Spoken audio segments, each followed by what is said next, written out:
안녕하십니까. 매일 아침 조간신문의 주요 기사를 딱딱 풀어서 해석해드리는 조간딱풀 10월 25일 월요일에 인사드립니다. 이재명 더불어민주당 대선 후보 오늘 경기도 도지사직을 사퇴를 하죠. 도지사직을 사퇴를 하고 본격적인 이 대선 행보에 오늘부터 났습니다. 어제는 이낙연 전 대표를 만났습니다. 경선 후유증이 있었는데 일단은 두 사람이 만나서 원팀을 약속을 하는 그런 모습을 사진으로 보여주는 그런 장면이 있었죠. 자, 그런데 끝나도 끝난 게 아니다. 이재명 후보에 대해서는 여러 가지 의혹들이 지금 계속 쏟아져 나오고 있습니다. 특히 이재명 후보가 대장동 사건과 관련해서 검찰에 기소가 되든지 하면은 그때부터는 다시 후보 교체론이 재등장할 수밖에 없습니다.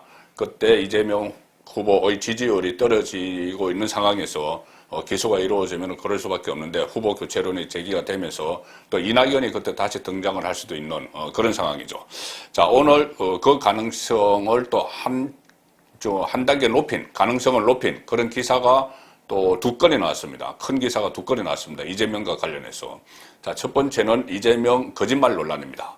이재명 후보가 저번에 경기도 국정감사에 출석을 해서 이 대장동에 대해서 초과 이익 환수 조항을 넣지 않았기 때문에 민간업자에 대해서 민간업자가 초과 이익을 발생이 되면은 그것을 지분에 따라서 환수한다는 이 조항을 넣지 않았죠. 성남시만 그랬습니다. 다른 경기도 다른 도시의 재개발 사업에서는 다 그런 조항이 있었는데, 자, 그래서 그렇기 때문에 화천대유가 천문학적인 배당금을 가져가 버린 거죠. 그 논란이 일어났을 때 경기도 국감에서 이재명 당시 지사가 처음에는 이렇게 이야기했습니다. 초과 이익 환수 조항을 삭제한 것이 아니고 추가를 하자는 직원의 의견을 받아들이지 않았다. 이게 팩트다. 이렇게 이야기했습니다. 추가하자는 직원의 의견, 초과 이익 환수 조항을 새로 넣자는 이것을 직원이 의견을 냈지만 받아들이지 않았다. 이게 팩트다. 이렇게 되니 당장 배임 논란이 일어났습니다. 배임 논란. 그렇게 하지 않았기 때문에 성남시장이 그 건의를 받아들이지 않았기 때문에 결과적으로 성남도시개발공사에 손해를 끼친 것 아니냐. 성남도시개발공사가 가져가야 될 배당금을 민간업자가 가져가 버렸다. 그래서 배임 논란이 일어나니 바로 말을 바꿨죠. 그때 보고받은 게 아니고 이번에 언론 보도로 보고 알았다. 당시 들어본 일도 없다. 이렇게 이야기했습니다. 그러면서 다 공모가 다 끝난 다음에 사업자 공모가 다 끝난 다음에 협약 과정에서 일부 직원이 건의를 했지만 간부선에서 배제를 했다. 그것을 이번에 알았다. 그때 나는 몰랐다. 그럼 어떤 공모 절차나 협약 이런 거에 대해서 몰랐다. 그러면서 이 이야기를 덧붙였습니다.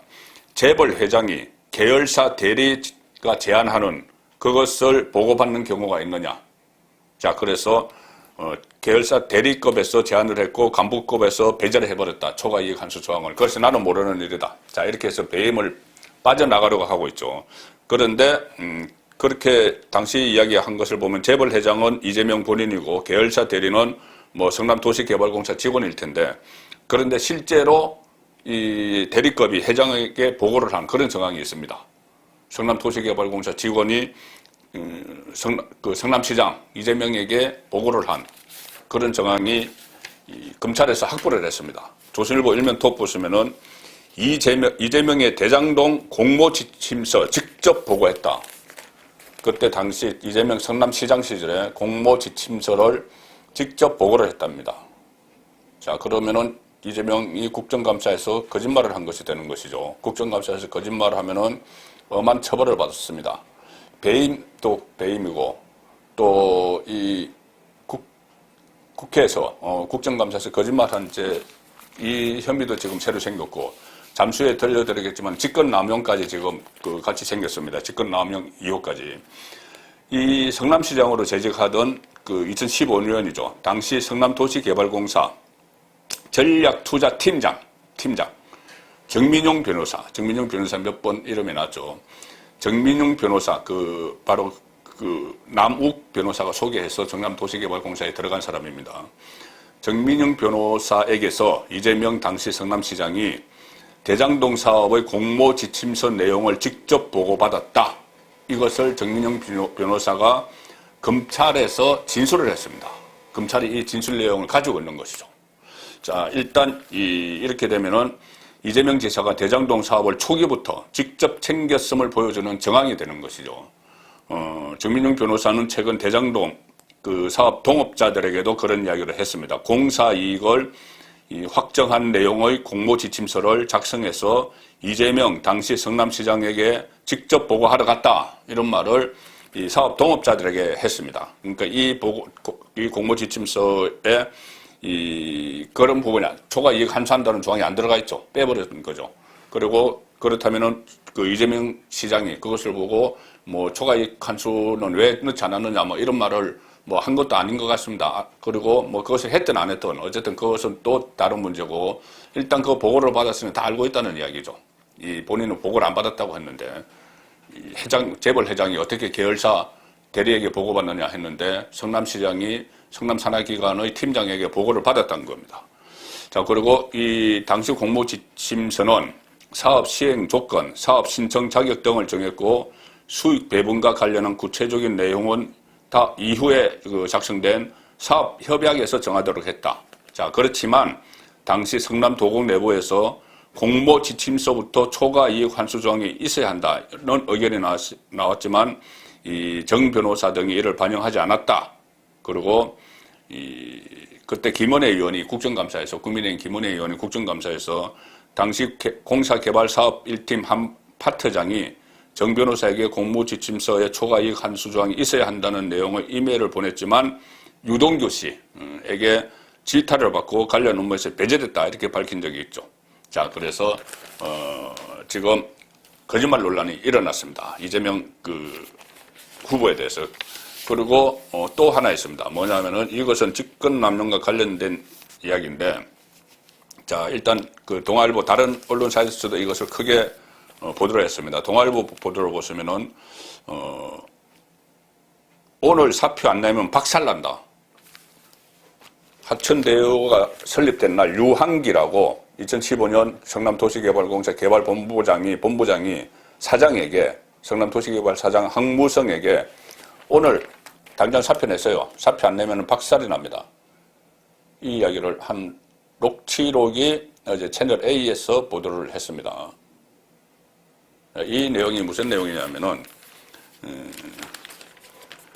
채널 A가 입수한 황무성 당시 사장과 유한기 전 본부장의 당일 대화 녹취록에 따르면 이렇습니다. 2015년 2월 6일 오후 3시경 녹음이 된 건데 황 전 사장이 사표를 자꾸 내라고 하니까 시장 허락을 받아 오라고 그래라.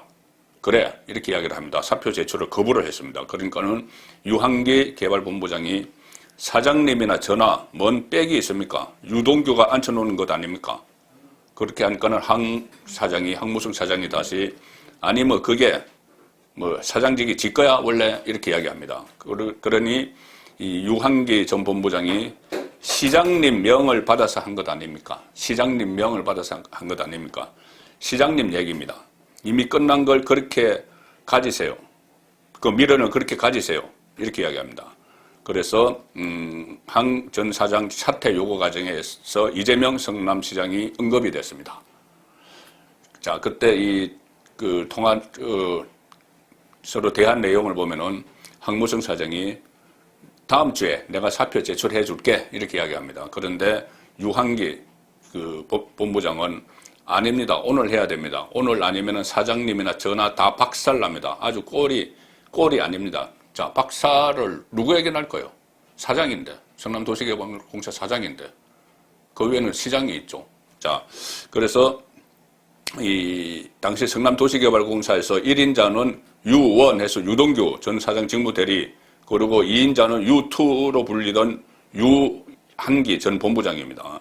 유한기가 황무성 사장실을 찾아가서 사직서 제출을 독촉하면서 이렇게 압박을 하는 내용입니다. 그래서 결국 임기가 1년 7개월에 남았던 황 전 사장이 유 전 본부장이 2차례 더 집무실을 방문하자 밤늦게 사직서를 제출을 합니다. 그리고 한 달 뒤 3월 10일 사장직에서 중도 하차. 그래서 검찰에서는 황 전 차장이 대장동 개발 전체 수익의 배분 구조동을 놓고 유동규 전 차장 직무대리와 대립해왔던 점을 들어서 이 때문에 교체가 된 것이 아니냐 이렇게 보고 자, 수사를 벌이고 있다. 그런데 사표 안 내면 박살 내겠다는 사람은 자, 이재명 당시 성남시장밖에 없는 것이죠. 자, 이렇게 되면은 이 임기가 남아있는 산하기관 장을 강제로 내보냈다면은 이것은 직권 남용이 되는 것이죠. 그래서 여기서 배임뿐이 아니고 직권 남용까지 다시 또 연루 의혹이 있는 그런 일이 또 오늘 아침에 터졌습니다. 검찰이 최근에 유동규 씨를 기소를 하면서 배임 부분을 뺐죠. 그래서 이 배임을 이재명 시장에게도 당시 시장에게도 배임 적용을 하지 않기 위해서 그랬던 것이다. 왜냐하면 유동규의 위선이 이재명이니까.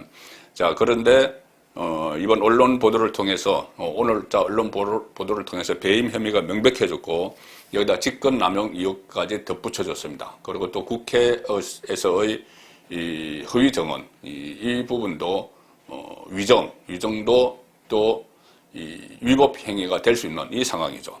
자, 그래서 이 검찰이 만약에 이 세 중에서 하나라도 기소를 하게 되면은 민주당 안에서는 당장 후보 교체론이 나오지 않을 수 없는 그런 상황으로 갈 수가 있습니다.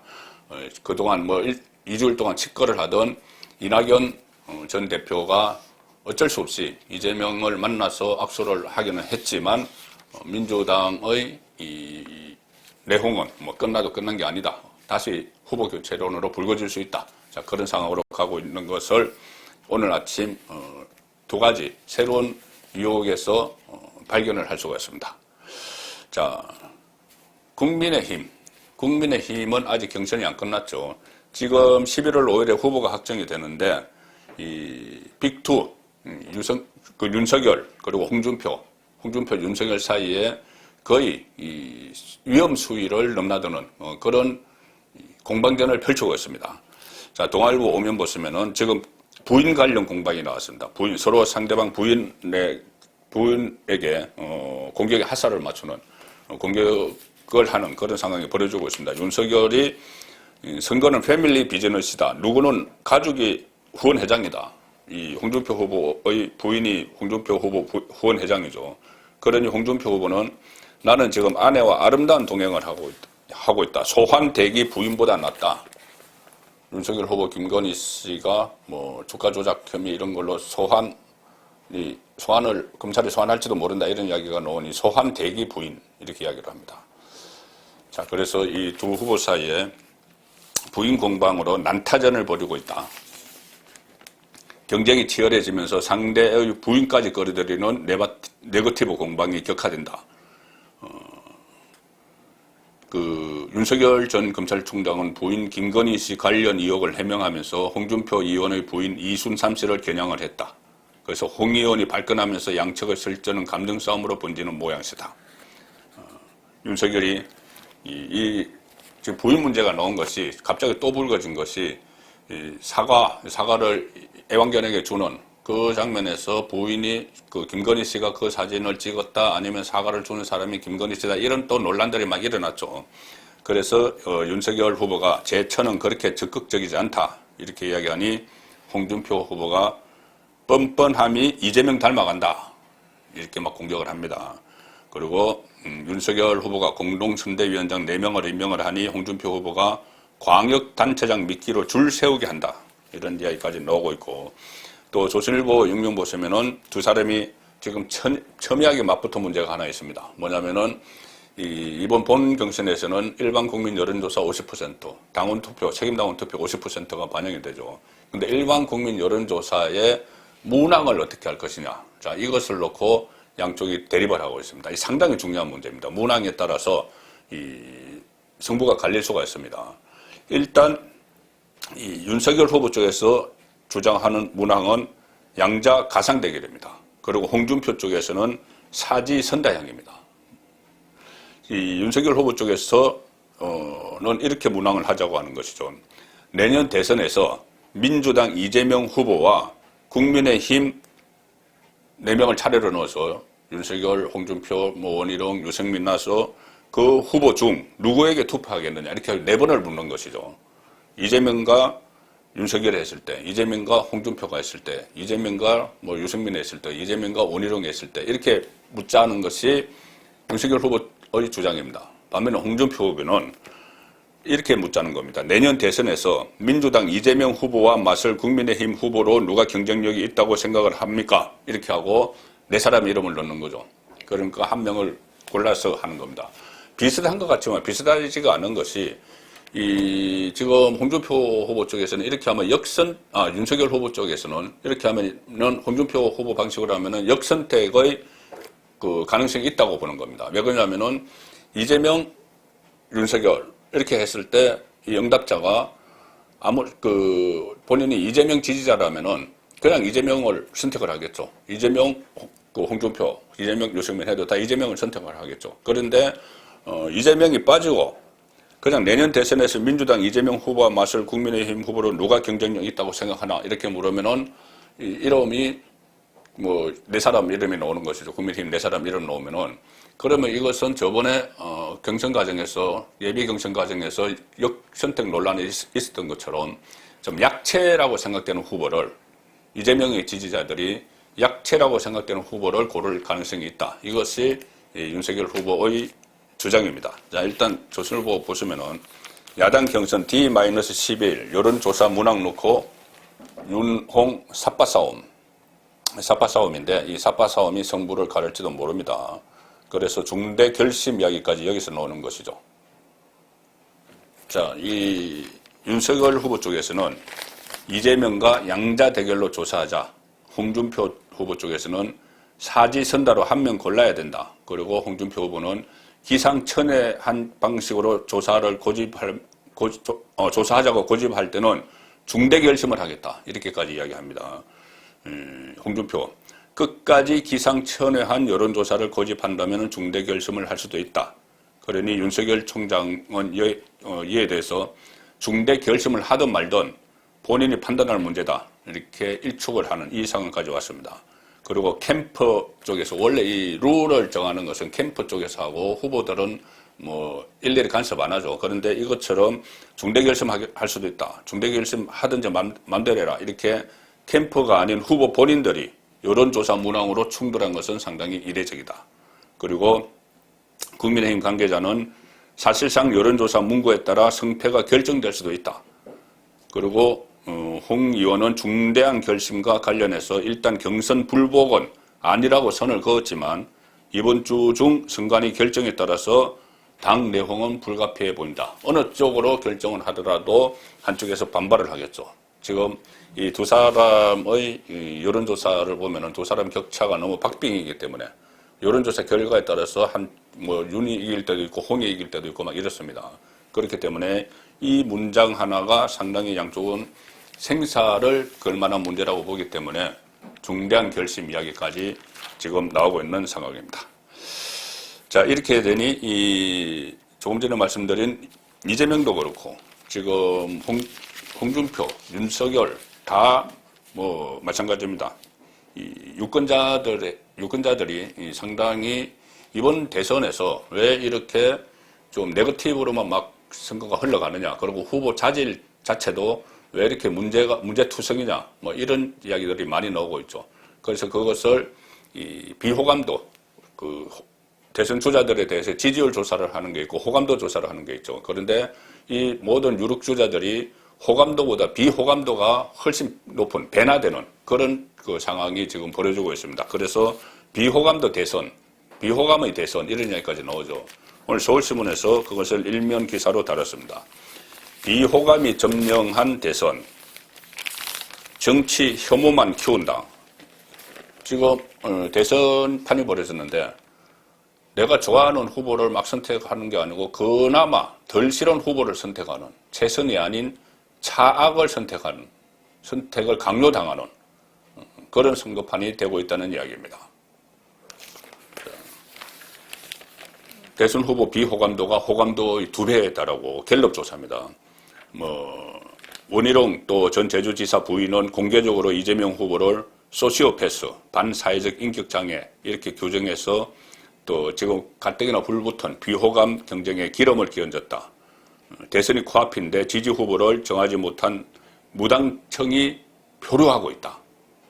비호감도 대선 후보들마다 다 비호감도가 높기 때문에 역대급 비호감, 냉소, 무관심 투표 포기, 이런 대선이 될 것이라는 우려가 나오고 있습니다. 그래서 이 대선 전국의 주요 변수로 비호감도가 떠오르는 이 상황입니다. 민주당 이재명 경기도 국정감사에서 야당 의원 발언에 허허허 하고 웃어서 태도 논란이 불거졌고, 윤석열 전 총장도 여러 가지 이 설화 프레임에 갇혀 있습니다. 그리고 갤럽이 조사를 해보니 이재명 후보 비호감도 60%, 호감도 32%, 다 비슷비슷합니다. 홍준표 비호감도 59.2, 호감도 31, 윤석열 비호감도 62, 호감도 28, 다 비슷비슷한 상태로 비호감도가 호감도보다 절반이 높습니다. 이렇게 되니 투표할 사람이 없으니 무당청이 늘고 있습니다. 내가 찍을 사람이 없다. 무당청이 늘고 있는데 이 조사에서 갤럽 조사에서 지금 무당청 비율이 25%입니다. 2개월 전보다 오히려 2%포인트가 늘었죠. 이것은 선거가 다가올수록 다 결정을 해 나가기 때문에 무당청이 줄여야 되는데 지금 늘고 있는 이 상황입니다. 워낙 양쪽이 마땅하게 유권자가 볼 때 마땅한 대통령감이 없다는 이야기죠.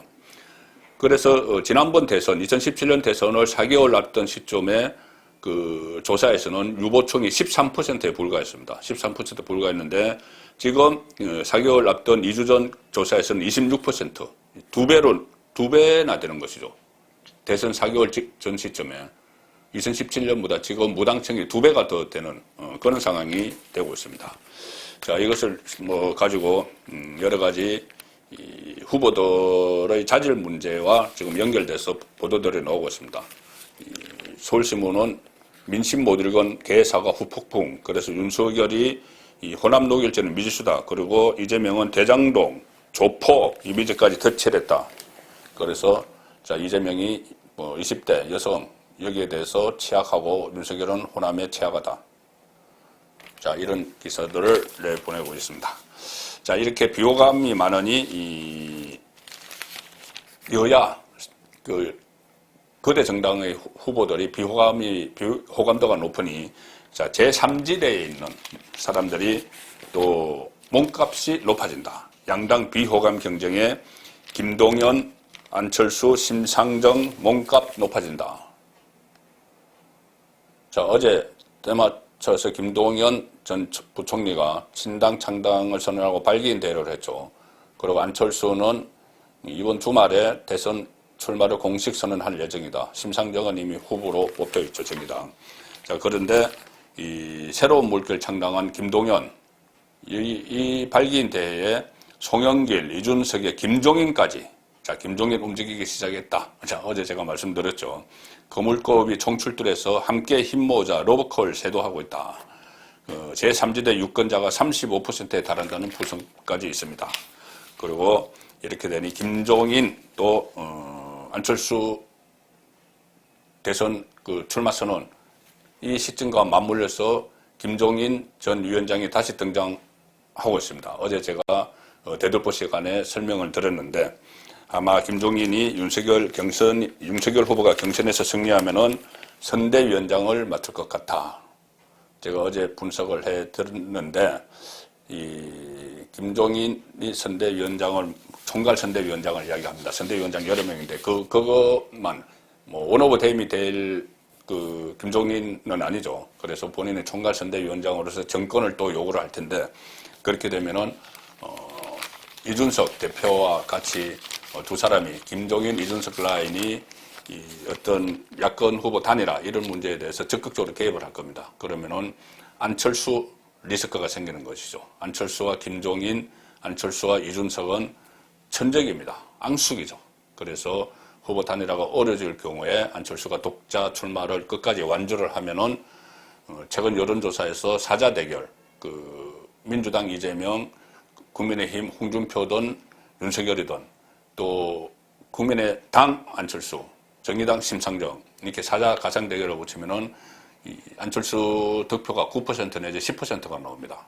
그런데 독자 출마를 하게 되면은 지금은 이 안철수 후보가 주로 보수층 또 중도층의 지지를 받고 있기 때문에 국민의힘 표를 상당 부분 잠식할 그럴 가능성이 있습니다. 그렇게 되면은 국민의힘 입장에서는 정권 그 탈환이 어려워지는 그 상황이 올 수도 있는 것이죠. 10월 25일 보내드린 조간 딱풀이었습니다.